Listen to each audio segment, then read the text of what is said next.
Alors là, vous faites un salon bio dans quelques jours. Pourquoi avoir fait ce salon?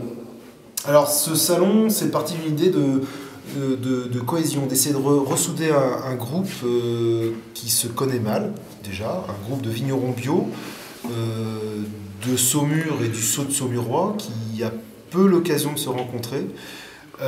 Sachant qu'en plus, les Angevins faisaient déjà un salon reconnu, le Saumurois n'a jamais franchement présenté ses vins et sa production.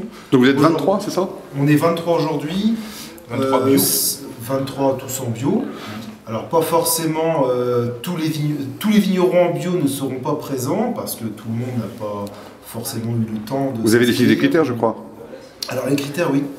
Bah, voilà, il faut être en bio et complètement en bio. C'est-à-dire on ne prend que des gens qui sont sur la totalité de leur surface en production bio. C'était un choix. Après, certifié. Après, parce que certains sont bio mais ne sont pas certifiés. Oui. Oui, il y a aussi un état d'esprit. Alors c'était simplement pour être clair par rapport au public, c'est justement on tenait à ce que les gens soient certifiés. C'était pour éviter les ambiguïtés, les discours possibles par rapport à ça. Alors le bio c'est la vigne, mais c'est aussi la cave aujourd'hui. Oui, tout à fait. Alors après, le cahier des charges bio en vinification élimine un certain nombre de produits qui sont utilisés en conventionnel. C'est les mêmes règles que pour tous les produits qui sont autorisés en bio. Hein. On n'utilise pas d'intrants chimiques dans les vins. C'est à peu près la limite. Après, sur le cahier des charges vinification bio, pour la plupart, on trouve qu'il n'est pas tout à fait assez restrictif. Mais ça, c'est à nous, libre de ne pas mettre des produits qui sont autorisés. D'ailleurs, en général, en vinification, à part le soufre, je ne vois pas ce qu'on utilise dans l'ensemble. Alors parfois, en fait, en culture bio, le cuivre est attaqué en disant que c'est un métal lourd et qui pollue les sols. Alors le cuivre a été attaqué, mais pour des raisons qui étaient valables. C'était l'utilisation de grosses quantités de cuivre. Aujourd'hui, le cahier des charges limite largement les quantités utilisées et pour la plupart, on est largement en dessous des quantités. Sachant que le cuivre est un oligo-élément, que les plantes ont besoin. Voilà. Donc le cuivre, aujourd'hui, on arrive à... d'après les calculs que j'ai faits, je crois qu'au mètre carré, j'arrive par an à poser la quantité de cuivre que je mets sur mon ongle de pouce.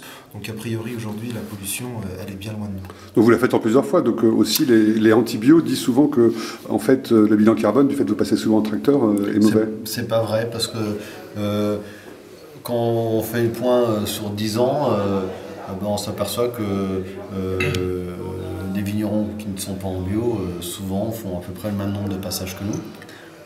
En plus sur le cuivre, c'est le seul antimildiou qui n'est pas cancérigène. Voilà. Et pour en revenir au bilan carbone, moi j'ai comparé à surface comparable ma consommation de gasoil avec un voisin qui est en conventionnel.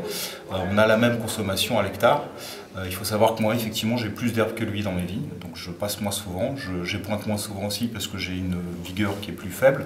Donc finalement, ça se compense par d'autres pratiques, c'est des choix qu'on fait. On choisit de baisser nos rendements, on choisit d'avoir des quantités donc plus faibles. C'est un équilibre.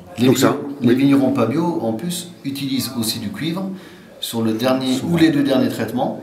Et il faut savoir que bien souvent, ils utilisent des doses de cuivre par traitement qui sont beaucoup plus élevées que ce que nous on met par passage et qu'il arrive fréquemment qu'un domaine en chimie utilise autant de cuivre que nous sur 1 ou 2 passages. Donc est-ce qu'on peut dire vraiment qu'il n'y a pas d'opposition entre bio et traditionnel ou chimique en fait réellement sur le traditionnel, non, c'est les bio les traditionnels.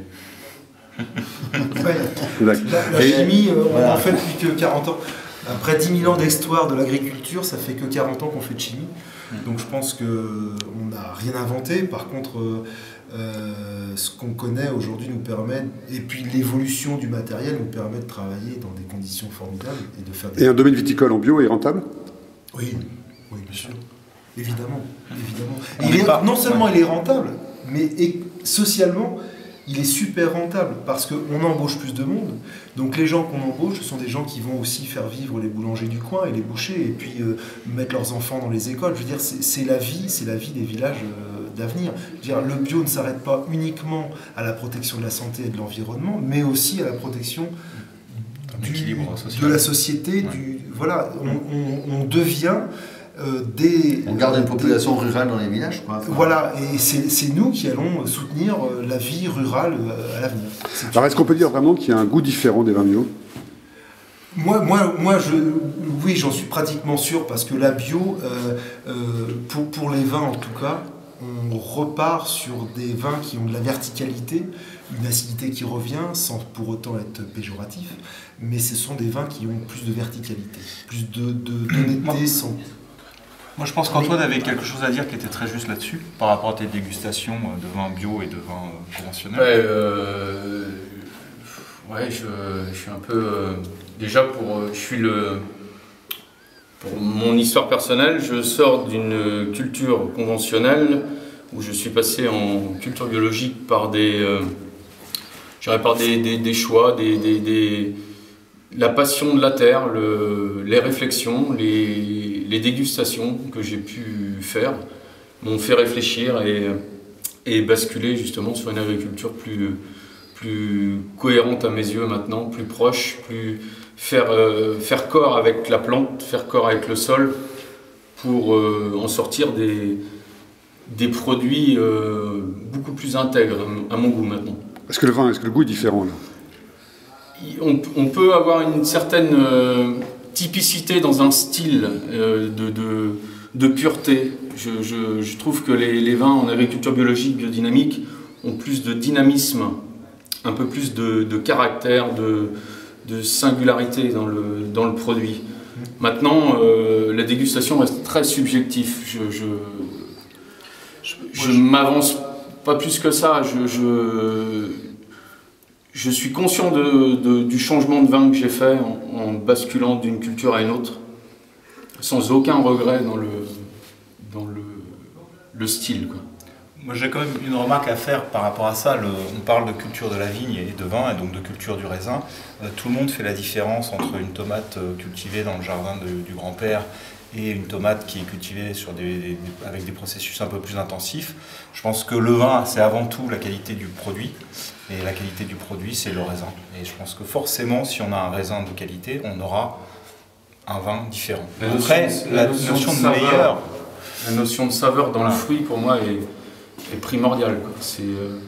Maintenant, après, c'est la pâte du vigneron qui va faire que le vin va tendre vers un style ou un autre, un arôme ou un autre, une palette aromatique différente des uns des autres.